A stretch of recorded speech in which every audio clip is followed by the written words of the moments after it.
नमस्कार. आपण बटाटा वडा भरपूर वेळा खातोच, पण तुम्ही केव्हा रताळ्याचा वडा खाल्ला आहे का? नाही ना?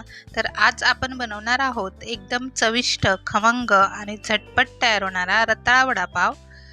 हा रेसिपी व्हिडिओ शेवटपर्यंत नक्की पहा आणि नवीन असाल तर सबस्क्राईब करा. रताळा वडापाव बनवण्यासाठी मी 4 रताळी उकडवून घेतलेली आहे, त्यातली सालं काढून घेतली आहेत आणि 1 बटाटा घेतलाय. इकडे लसूण लागणार आहे आपल्याला. 7 ते 8 लसूण घेतलेले आहेत, पुन्हा हिरवी मिरची घेतलेल्या आहेत 7 ते 8, कोथिंबीर थोडीशी आणि थोडंसं आलं घेतलेलं आहे. हे आता सर्व मिक्सरच्या भांड्यामधून बारीक वाटून घ्यायचं आहे.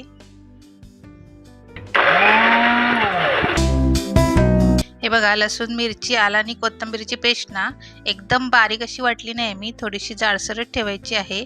आता इकडे मी मिक्सिंग बाउल घेतलेला आहे, त्यामध्ये हे रताळी घेतलेली आहेत उकडवून आणि बटाटा ते असे हाताने स्मॅश करून घ्यायचे आहेत. तुम्हाला पाहिजे तर तुम्ही किसणीने पण किसून घेऊ शकता.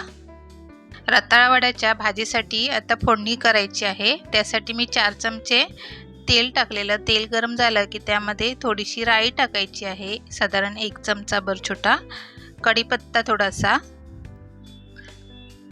थोडीशी हळद टाकायची आहे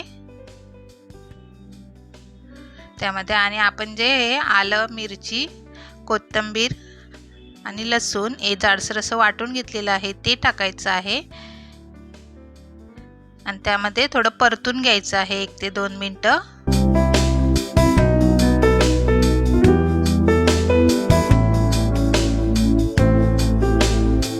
हे आता थोडंसं थंड व्हायला देऊयात. आता रताळा वडापाव बनवण्यासाठी आपण बेसनचं मिश्रण तयार करूया. त्यासाठी मिक्सिंग बाउल घेतला, त्यामध्ये 1 मोठी वाटी मी बेसन टाकलं आहे आणि अर्धी वाटी मी तांदळाचं पीठ घेतलंय. तांदळाचं पीठ टाकल्याने कुरकुरीतपणा येतो. हळद जराशी टाकायची आहे, चवीपुरतं मीठ आणि चिमूटभर बेकिंग सोडा टाकायचा आहे. जास्त बेकिंग सोडा टाकायचा नाहीये. आणि लाल तिखट टाकायचं आहे 1/2 चमचा. आणि हे सर्व व्यवस्थित असं मिक्स करून घ्यायचं आहे आणि थोडं थोडं पाणी टाकून बेसनचं मिश्रण बनवून घ्यायचं आहे.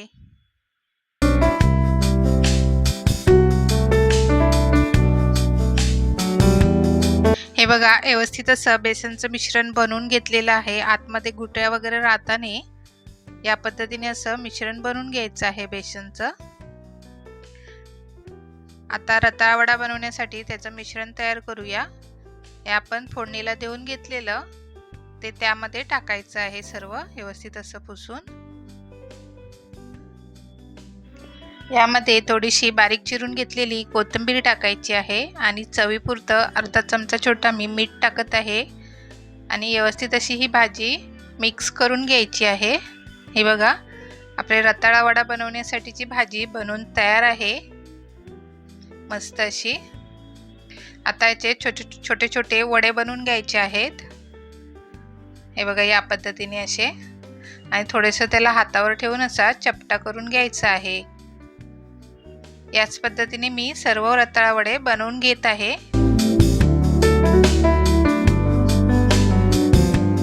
हे बघा, मी सर्व रताळे वडे बनवून घेतलेले आहेत आणि दुसऱ्या साईडला तेल गरम करत ठेवलेलं. तेल गरम झालेलं आहे.